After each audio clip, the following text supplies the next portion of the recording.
Harka akkam jirtu wirtuu miidiyaa irraa oduuwwan galgala kanaa qabannee siniif dhiyaanne irraa oduu waliin ansittiin hajjeetii nufaana tura. Humna qilleensa guddummaa Itoophiyaa guutuu ijaaruuf hojiileen ijaarsa bu'uuraalee misoomaa loltummaan hojjetaman dirqama gahumsa bahachuuf kan dandeessisan ta'uu miseensonni humna qilleensaa ibsan. Keessummaa jijjiirama biyyaalessaa hordofee hojiilee riifoormii gaggeeffamaniin humna qilleensa dhaabbataa biyyattiin boontu kan taasisu ta'us ibsaniiru. Humni qilleensa Itoophiyaa yeroo ammaa bu'uuraalee misooma loltummaa ijaarsa humna namaa kalaqa ofii fi itti fayyadama teeknooloojii yeroo gabaabaa keessatti bu'aa qabatamaa kan galmeessisu ta'us ibsaniiru. Humna qilleensa dirqama kamuu gahumsaan raawwachuuf gahaa fi qophii ta'uu mirkaneessanii humnicha dhaabbata ammayyaan dameewwan hundaan guddummaa Itoophiyaa kan gitu taasisuuf hojiileen gaggeeffaman cimanii kan itti fufan ta'us himaniiru. Waraanni bilisummaa Oromoo waboo sanada marii kana dura irratti mootummaan qopheessee dhiyeesse xumuraa irratti walii galee kan fudhatu yoo ta'e mariin marsaa sadaffaa gaggeeffamuu ni danda'a jedhan Itaamaajoor Shumii waliigala humna waraana Itoophiyaa Fidel Maarshaal Birhaanuu Jula. Angaan waraanaa olaanaan Itoophiyaa kun mariin marsaa sadaffaa kun marii ijibbaata nagaa buusuuf taasifamu yookiin yoomuu waliin mari'achuun kan hin danda'amne irratti murtaa'u ta'as jedhaniiru.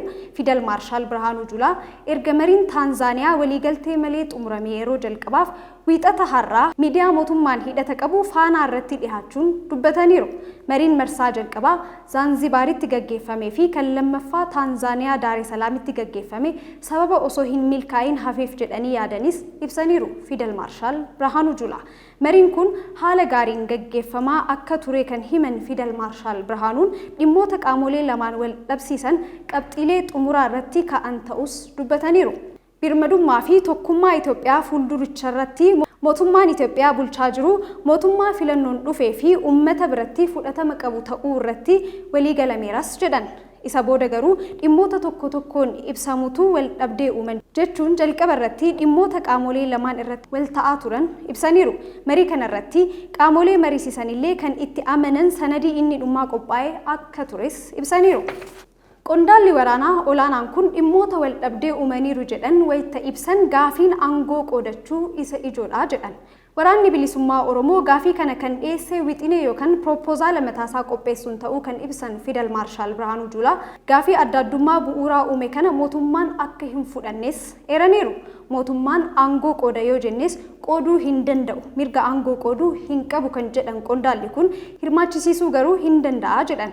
Aangoo qooduu yoo ta'e jalqabumaa maaliif gara filannoo deemamere kan jedhan aangaan kun mootummaan Itoophiyaa filannoon aangoo kan qabate ta'uusaa fi gaafii waboo irratti dhiyaate kufa kan taasisu ta'us himaniiru. Mootummaan naannoo Amaaraa humni hidhatee guyyoota 7 keessatti karaa nagaan mootummatti harka kennachuun gara jireenya nagaatti akka deebi'u waamicha dhiyeesse. Hoogganaan biiroo koominikeeshinii mootummaa naannichaa Dr. Mangashaa Faantaahuun ibsa har'a miidiyaaleef kennaniin humni hidhatee rakkoo nageenyaa uumuun naannichatti gaaga'ama namoomaa fi qabeenyaa geessisaa jira. Mootummaan labsii yeroo ariifachiisaa labsuun tattaaffii waloo raayyaa ittisa biyyaa fi humni nageenyaa naannichaa taasisaniin hanga ammaatti nageenyi kana dura fooyyee qabu argamus himaniiru. Hojii kanaanis karoorri diigumsaa humni hidhate mootummaa fi uummata irratti karoorfate fashalaa'ee jiras jedhaniiru.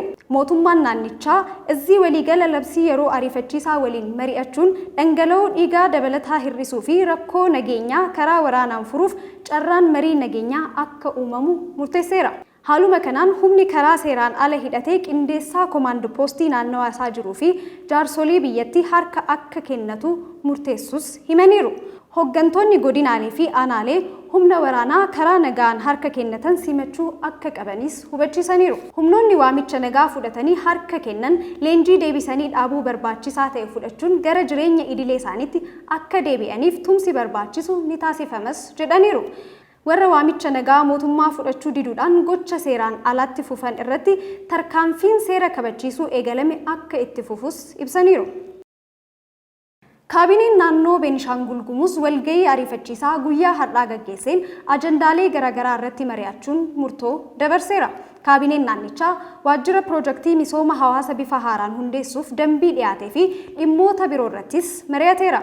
Piroojeektichi qabeenya uumamaa naannichaa qabu gara faayidaa dinagdeetti jijjiiruun fayyadamummaa hawaasaa mirkaneessuuf kaayyeeffachuun hundaa'us ibsameera.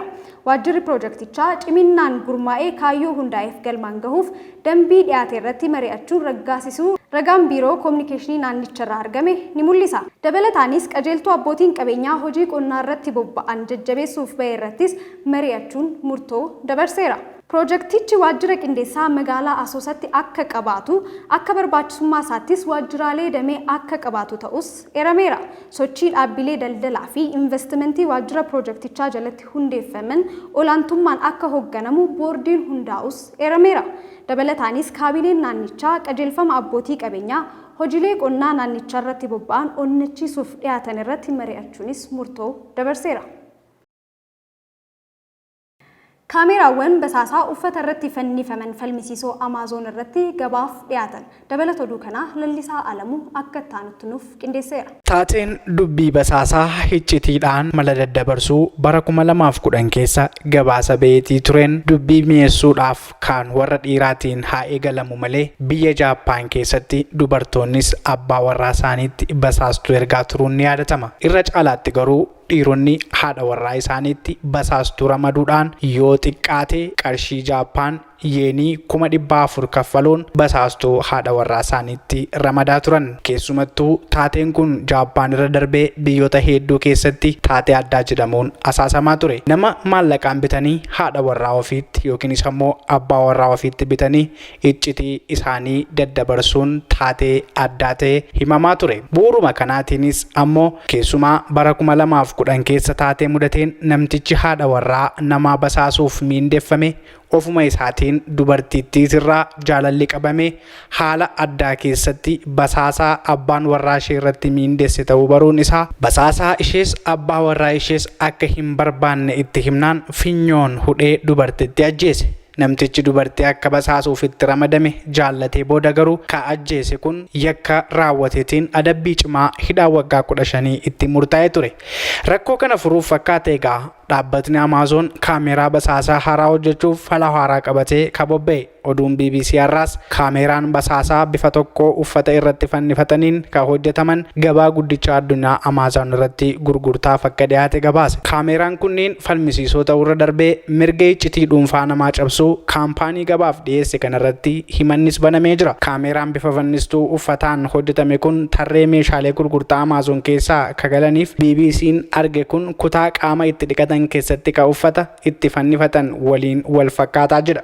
Dubartiin fannistuu uffata dhiyeenyaa Amaazoon irraa bitameen hayyama kiyya malee kutaa qaama itti dhiqatan keessatti viidiyoon koo waraabameera jechuun himannaa dhiyeessuu hordofee abbaan seeraa Ameerikaa tokko himanni kaampaanicha irratti akka itti fufee geggeeffamuuf murtee dabarsee jira. Meeshaaleen akka kanaa gocha hin malleef oolchuun seerota British kan cabsu ta'uu ogeessi dhimmoota mirgoota dhuunfaa waliin wal qabatan irratti hojjetan tokko dubbachuu BBC'n gabaasa saarraa qabatee ba'een addeessee jira. Amaazoon dhimmicha irratti yaada kennuurraa of qusatus himannaa mana murtiif garuu deebii gabaabaa kenneera. Ameerikaatti Amaazooniin ka himannaa irratti bante barattuu biyya alaati. Mana jireenyaa Virgiiniyaa lixaa keessatti argamu keessaa wayita jiraataa turtetti kaameraa tokko uffata irratti fannifamutti fakkeessuun ka hojjetame kutaa qaama itti dhiqatan keessa ture. Dhoksaadhaan viidiyoon ishee akka waraabames dubbatti. Dubartiin kun kaameraan fannifamtuu uffata fakkaattu kun Amaazoon irraa kan bitame ta'uu ibsitee jirti. Abbaan kaamerichaas himanni irratti banamee jira. Kaameraan toora gurgurtaa marsariitii Amaazoon irratti tarreeffame kun meeshaa kutaa qaama dhiqataniitti fooxaa fannisuuf gargaaran qofa miti. Kutaa ciisichaatti minjaala siree irrattis uffata fannifachuuf ka gargaarutti jira jechuudhaan dubartiin himannaa bante kun dhimma iccitii kaameraa basaasummaaf itti fayyadaman kana addeessiti. Kaameraan bifa fannistuu uffataan hojjetameen alatti saayitii akka nama dammaqsaniif hojjetaman Amaazoon gabaaf dhiyeesse keessaa kaameraan dhokfaman jiru jedhamee jira. Dabalataan warra akka kaameraa chaarjerii USB fakkaatan jaalallee amanamaa hin taane ittiin hordofuu hojiirra ooluu danda'u ka jedhaman akka dammaqsitu to'annoo ibiddaa keessas kaameeraa dhokfaman qabanis warra Amazon gabaaf dhiyeessan keessaa isaan ijoodha. Yeroo ammaa kana qormaatni jaalalleewwan warra wal fuudhaniif warra waliin fuudhanis akkasumas ammoo abbaa warraa fi haadha warraa gidduutti rincicuu fi dhibaa'ummaan jaalala gidduutti kan mudatu yoo ta'u, basaasummaa gama kaameeraatii fi nama ramadanii basaasuu irra darbanii yeroo ammaa kana garuu kaameeraawwan hin mul'anne kan uffata keessa suuqamanii fi kan girgiddaa irratti illee osoo ijaan hin argamin dhoobaman maxxansuudhaan dhaabbileen teknooloojii garaagaraa madda biizinesii guddaa godhataniiti jiru. Haa ta'uutii malee garuu mirga nama dhuunfaa sochii isaa akeekuu fi akkasumas ammoo daangaa itti golchuu eeyyamaa abbaa malee kaa'ame irratti mana murtiitti himannaan yeroo garaagaraa godhamaa jira. Himatni yeroo ammaa kana Amazon irratti dubartii qullaa koo fedhii koo malee waraabame jettuun banames kanuma hakeeka. BBC irraa wabeeffanne. Keeniyaan ayyaana walabummaa biyyaalessaa 60ffaa guyyaa Jaamuhurii jedhamuun beekamu kabajaa jirti. Kabajni guyyaa walabummaa Keeniyaa kun waggoota 60 dura muddee 12 bara 1963 kolonii Biriteen irraa baatee Riippabliika of dandeesse taatee yaadachuuf waggaa waggaan kan kabajamudha. Guyyaan Jaamuhurii ayyaana biyyaalessaa Keeniyaa yoo ta'u, waggaa waggaan muddee 12 kabajama. Jaamuhuriin jecha afaan Swahilii hiikkaa Riippabliika jedhu qabu yoo ta'u, ayyaanni kun guyyaan Keeniyaan biyya walabaa taatee muddee 12 bara 1963. Ayyaanni kun barana magaalaa Naayiroobii paarkii Uhuruu keessatti kan kabajamaa jiru yoo ta'u, pireezidantiin Keeniyaa Wiiliyaam Ruutoo fi aangaa'onni biyyattii kan biroo dabalatee lammiileen Keeniyaa kaawuntii Naayiroobii irraa babbahan lakkoofsaan gara 30,000 ta'anis argamaniiru. Kana malees pireezidantiin Itoophiyaa Saahilewarq Zawudee ayyaana kana irratti hirmaachuuf wiixata galgala Naayiroobii gahuu isaanii miidiyaaleen biyyattii gabaasaniiru. Kana malees pireezidantiin Zanzibar Hussein Mwinyiin akka argamanis gabaafameera. Lolli Gaazaa fi Israa'el erga jalqabee ji'oottan darbaniiru. Guyyootaaf dhukaasni dhaabbatee kan ture ta'us ammas Israa'el Gaazaa haleeluu itti fufteerti. Iddoon ijoon irratti xiyyeeffatte immoo Yunusdha. Lafa daangaa Masrii iddoo baqattoonni Filisxeem jiranittis lolatu adeemaa jira. West Bank Jenin keessatti ammoo namoonni 4 haleellaa qilleensaa Israa'eliin ajjeefamuu namoonni ijaan argan himaniiru. Loltuun Israa'el doozariiwwan meeshaa lolaa baatanii magaalattii keessa socho'aa akka jiranis BBC'n eereera. Deeggarsa namoomaa qaqqabsiisuu irratti dhiibbaan idil addunyaan taasifamaa jira. Ameerikaan namoota nagaa akka eegduuf Israa'eliin gorsiteerti. Yaa'iin waliigalaa mootummoota gamtoomanii ammoo labsii dhukaasa dhaabuu irratti sagalee kennaa jira. Labsii kana garuu biyyoonni akka hojiirra oolchaniif hin dirqaman jedhamus hawaasni idil addunyaa garuu irratti dhiibbaa taasisaa jiras jedhameera. Oduuwwan qabanne kanneen turanii sagantaalee wiirtuu miidiyaa birooliin turtii gaarii qabaadhaa.